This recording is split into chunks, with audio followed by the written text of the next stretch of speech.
Alam niyo mga kamatis, mga kaibigan, okay lang naman umopinyon sa mga bagay-bagay. Pero this is just, etong opinion na 'to, parati ko 'tong nakikita sa mga post, or parang yung permutation nito na, babasahin ko muna. Everyone is saying he killed thousands, but only few realize that he saved millions.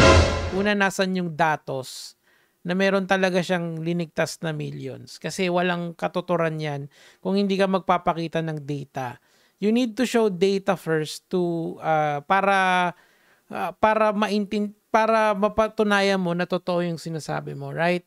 So let's break it down logically, okay? So merong, according to the data ni Duterte during his time, meron daw 4 million na addict, okay? Ayan, yun yung data nila, and kailangan, ito yung at least something na I would agree with them, okay? Now, dito sa 4 million na to, ilan dyan yung kriminal, okay?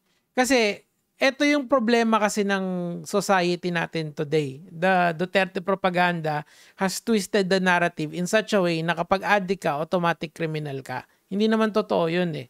Kasi there are some addict na users lang. There are some addicts na wala lang. Mga na recreational lang sila. O, di ba? Wala silang ginagawang masama. Okay? Gumagamit lang talaga sila. Meron namang some addicts na napupunta sa kriminalidad. Okay? Same with kunyari yung population natin na at this time 115 million tayo. So 115 million, meron diyang mga normal na tao, meron din diyang kriminal. Sa population din ng addict, meron ganon. So ano yung pinupunto ko dito? Doon sa mga kriminal na addict na yon, ilan doon yung gumawa ng mga petty crimes or yung mga crimes na nagnakaw, nagbenta, nag-snatch, nagbenta ng ng electric pan para mapantustos yung kanilang bisyo. And ilan naman doon yung gumawa ng heinous crime, okay? Kasi real talk, and this is just following basic common sense, logic lang talaga, na meron din mga normal na tao na hindi naman sila addict na gumagawa din ng heinous crimes. 'Di ba? So, ang sinasabi ko lang, hindi mutually exclusive na ang isang addict ay automatic ay kriminal. At hindi rin automatic na ang isang addict ay gagawa ng heinous crime. Okay? Meron dyan mga normal na tao na nakakagawa ng heinous crime for whatever reason they have. So, having said that, and going back dito, na sinasabi nyo that there are, may admission na pumatay ng sobrang dami tong si Digong, nasa na yung millions lives na saved doon?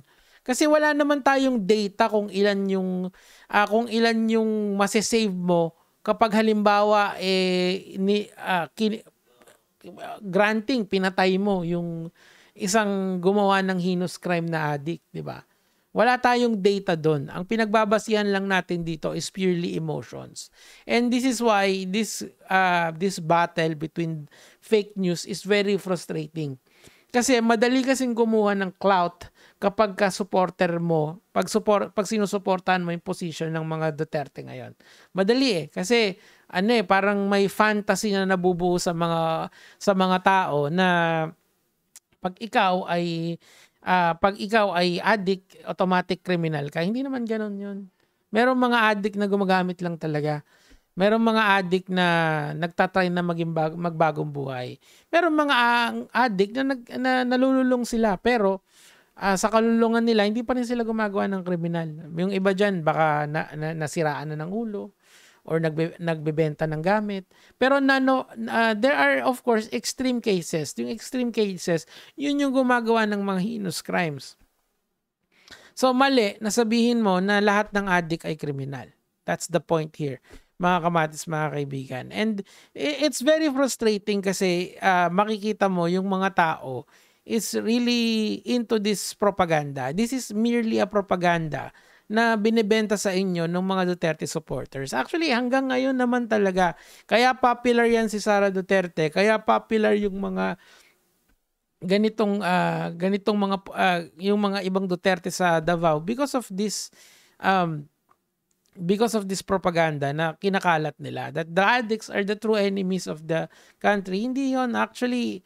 If you look at the statistics, and we can go back sa pwede nyo tong i-google kung gusto nyo. You can google kung ano yung top priority ng mga Pilipino, kung ano yung sa tingin nilang pinaka-importante, and it's always trabaho, gutom, mababang sahod. Yun yung totoong kalaban natin.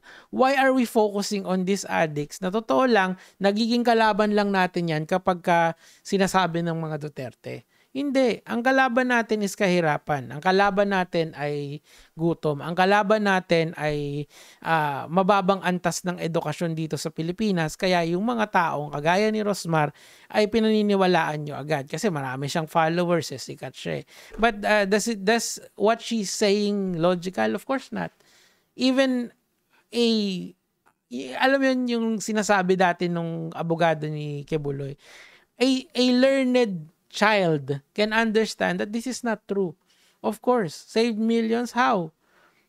Lahat ba dun sa 4 million addict na sinasabi ni Duterte are all killers? Of course not.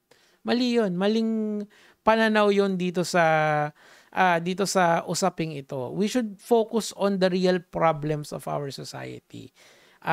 And ako, sa tingin ko, in my honest opinion, dun sa mga sinabi kong problema ng society natin, it's education. My platform has always been, sinasabi ko sa inyo, na diploma o diskarte. Diploma. Bakit? Kasi yung edukasyon na yon, magagamit mo yun habang buhay. Pero yung pagsuporta mo sa politiko na kakainin ka lang ng propaganda, wala kang mapapala dyan. Siguro ako, kasi may napapala naman talaga ako kapag nagpo-post ako sa politics. I mean, eto pa lang Miski sabihin mong mababa yung view counts nito, may kikitain pa rin ako. Pero ikaw, wala kang kikitain.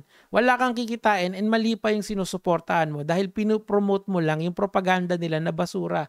Look at the data. Sa data ka magbase. Okay, ako ang isang ina-advocate ko sa inyo is you look at the data. You can Google what I say. Literally. Pumunta ka sa Google, hanapin mo yung sinasabi kong problema ng Pilipinas and you will see na yung addiction, it's not really a problem. Problem natin is gutom. Problem natin is mahal na pagkain. And that is where you should make your government accountable for. Hindi yung ganito. You are making accountable the government for what? For jailing Duterte. Ginusto niya naman yan. Sinasabi niya sa mga pronouncements niya na gusto niyang makulong para sa Pilipino dahil ginawa niya lang yung dapat. Of course not. That is not how the law works, 'di ba? The law works like this. Kung meron kang problema sa isang tao, you can always use due process to prosecute that person. Simple. 'Di ba? Abogado 'yan 'di ba? Tapos okay lang sa kanyang pumatay with impunity. Of course not. He has to be accountable for the action he has taken against the civilian population, 'di ba? And that is why nasa ICC siya. This is total bullshit, my God. 'Di ba? And it's a very frustrating fight, mga kamads, mga kaibigan. Ngayon kasi nararamdaman ko na yung frustration kasi you just cannot get through the people. So ako na lang, maglalapag ng mga sentimento ko. Kung pumasok, di good. Kung hindi, iyak. Yan lang naman yung sa akin for today. Gagay mga lads.